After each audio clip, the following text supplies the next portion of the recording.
નમસ્તે મિત્રો, સ્વાગત છે તમારું સ્વાસ્થ્ય જાણકારી ચેનલમાં। મિત્રો, આજના આ વિડીયોમાં એક એવો ટોપિકમાં એ પ્રોબ્લેમની હું વાત કરીશ જે પ્રોબ્લેમથી યુવાનો, બાળકો અને વૃદ્ધો પીડાઈ રહ્યા છે।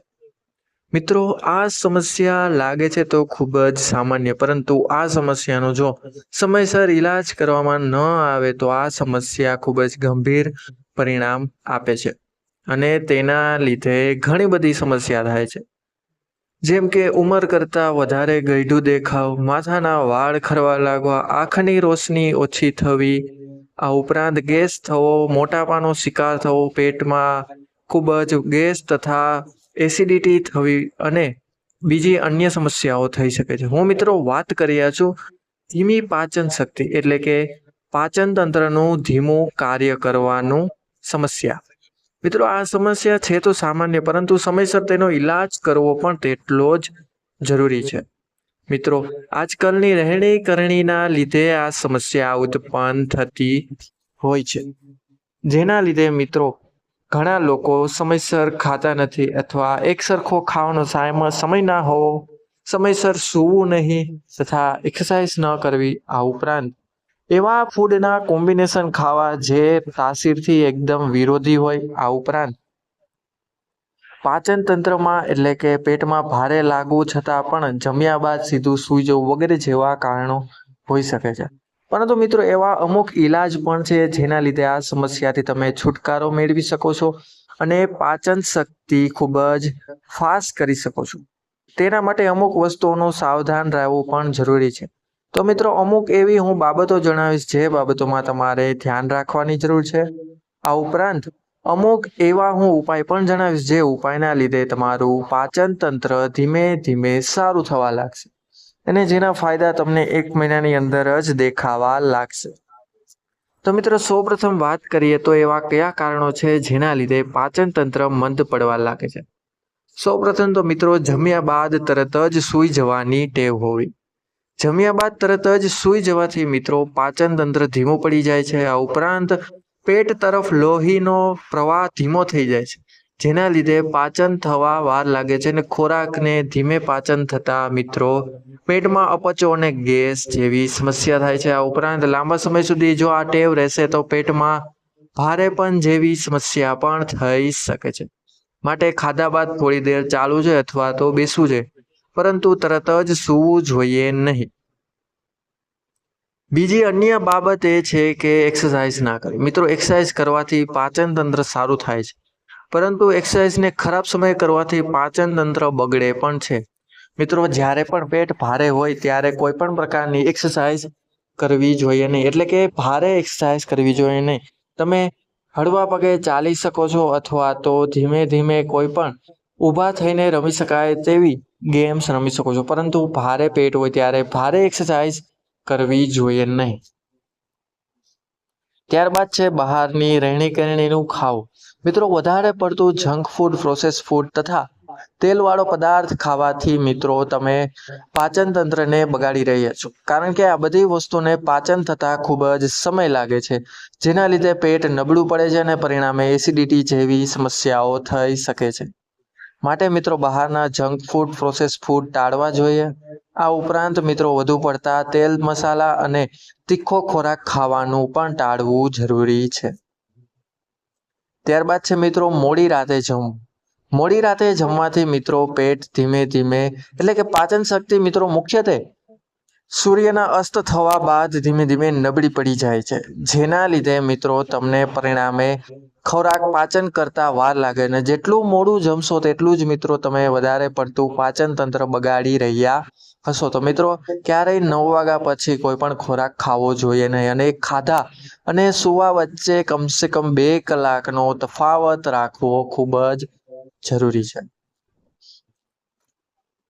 મિત્રો, ત્યારબાદ હવે વાત કરીએ કે ઉપાયો। હવે આપણે પહેલા વાત કરી કે કયા બાબતોનું ધ્યાન રાખવાથી મિત્રો અમુક વસ્તુઓના કારણે આપણે અમારા શરીરને સમસ્યાથી બચાવી શકાય છે। હવે વાત કરીએ કે એવા કયા ઈલાજો છે જેનાથી પાચન તંત્રને આપણે એકદમ ફાસ્ટ કરી શકીએ છીએ। સૌપ્રથમ તો મિત્રો વાત કરીએ તો ફાઈબર યુક્ત ખોરાક। મિત્રો, જે પણ લોકોને કબજિયાતની સમસ્યા હોય તેવા લોકોને ફાઈબર યુક્ત ખોરાક જરૂર ખાવો જોઈએ। ફાઈબર ખાવાથી મિત્રો પાચન તંત્ર સાફ રહે છે, એટલે કે ફાઈબર આંતરડામાં રહેલો કચરો તેની સાથે લઈને મળ સ્વરૂપે નીકળી જાય છે। પરિણામે કબજિયાતની સમસ્યાથી છુટકારો મેળવી શકાય છે। માટે ફાઈબર યુક્ત ખોરાક જેમ કે અલગ અલગ જાતના ફ્રૂટ, શાકભાજી, રોટલી વગેરે જેવા ખોરાકથી ફાઈબર મેળવી શકાય છે। ત્યારબાદ છે મિત્રો મોસમ અનુસાર મોસમી ફ્રૂટ ખાવા। મિત્રો ફ્રૂટ ખાવાથી પણ પાચન શક્તિ વધે છે, કારણ કે ફ્રૂટમાં રહેલો રસ એ આપણા એસિડિક લેવલને માપમાં રાખે છે, જેના લીધે પાચન તંત્ર સારી રીતે કાર્ય કરવા લાગે છે। ત્યારબાદ છે મિત્રો સારા સમય અને યોગ્ય સમયે યોગ્ય એક્સરસાઇઝ કરે। મિત્રો ખાલી પેટે એક્સરસાઇઝ કરવી ખૂબ જ સારી માનવામાં આવે છે। આ ઉપરાંત હળવા નાસ્તો કર્યા બાદ એક્સરસાઇઝ કરવી પણ ખૂબ જ સારી માનવામાં આવે છે। એક્સરસાઇઝ કરવાથી મિત્રો પાચન તંત્ર સારું રહે છે। આ ઉપરાંત મિત્રો તમારું મેટાબોલિઝમ પણ સારું રહે છે। માટે વેઇટ લિફ્ટિંગ અથવા તો કાર્ડિયો એક્સરસાઇઝ તમારા ડેઇલી રૂટીનમાં અવશ્ય શેર કરો। ત્યારબાદ છે મિત્રો એવા અમુક પીણા પીવા જે તમારા મેટાબોલિઝમને ફાસ્ટ કરી દે, જેમ કે સવારે નૈણા કોઠે ગરમ પાણીમાં લીંબુ નાખીને પીવાથી મિત્રો તમે તમારા મેટાબોલિઝમને ફાસ્ટ કરી શકો છો, તથા તમે જો મોટાપાના શિકાર છો તો તેનાથી પણ બચી શકો છો। ત્યારબાદ એવી અમુક પીણા પણ છે જે પીણા પીવાથી મિત્રો તમારી એન્ટી એજિંગ પણ સારી રહે છે, એટલે કે ગ્રીન ટી પીવાથી મિત્રો લાંબા સમય સુધી તમે યુવાન બન્યા રહે છો। આ ઉપરાંત અમુક એવા ફ્રૂટો પણ છે જેમાં એન્ટીઓક્સિડન્ટ ગુણો રહેલા હોય છે, જેના લીધે મિત્રો તમે લાંબા સમય સુધી ગયઢા થશો નહીં।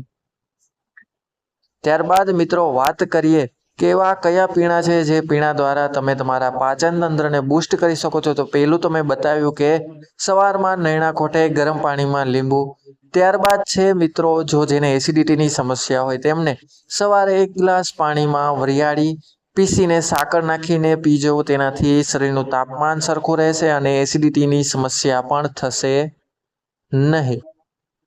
ત્યારબાદ છે મિત્રો બીટનું જ્યુસ। બીટનું જ્યુસ પણ લીવરને ડિટોક્સ કરવામાં ખૂબ જ ફાયદાકારક છે, માટે તે ના પીવાથી પણ તમારા પાચન તંત્રને બૂસ્ટ મળશે અને તમારું લીવર લાંબા સમય સુધી હેલ્ધી અવશ્ય રહેશે। અને અન્ય છે ફુદીનાનું પાણી। મિત્રો ફુદીનાનું પાણી તમારા પેટને સાફ કરવાનું કાર્ય કરે છે, પરંતુ જે લોકોને લૂઝ મોશનની તકલીફ રહેતી હોય તેવા લોકોએ ફુદીનાના પાણીનું સેવન ના કરવું જોઈએ તેવી હું સલાહ આપું છું। તો મિત્રો આ ઉપાયો દ્વારા અને અન્ય બાબતોનું ધ્યાન રાખીને તમે તમારા પાચન તંત્રને બચાવી શકો છો, લાંબા સમય સુધી સ્વસ્થ જીવન જીવી શકો છો અને ખૂબ જ હેલ્ધી પણ રહી શકો છો। અને આ વિડીયો મિત્રો તમારા મિત્રજનો અને પરિવારજનોમાં અવશ્ય શેર કરજો, જેથી તેઓ પણ આ બાબતોનું પાલન કરીને તેમના પાચન તંત્રને સુધારી શકે। અન્ય એક વાત એ પણ કહીશ કે મિત્રો હાલમાં શ્રાવણ મહિનો ચાલી રહ્યો છે, તો બધા લોકોએ કોમેન્ટ બોક્સમાં હર હર મહાદેવ અવશ્ય લખો, જેથી મહાદેવની કૃપા તેમના ઉપર બની રહે। તો મિત્રો હવે મળીશું આવા જ નવા વિડીયો સાથે, નવા ટોપિક સાથે, નવી માહિતી સાથે। ત્યાં સુધી બધાને મારા હર હર મહાદેવ, જય શ્રી રાધે કૃષ્ણ, જય મા બુદ્ધ ભવાની। બધા લોકોએ વિડીયોને અંત સુધી જોયો તે બદલ બધાનો ખૂબ ખૂબ આભાર, બધાનો ખૂબ ખૂબ ધન્યવાદ। અસ્તુ।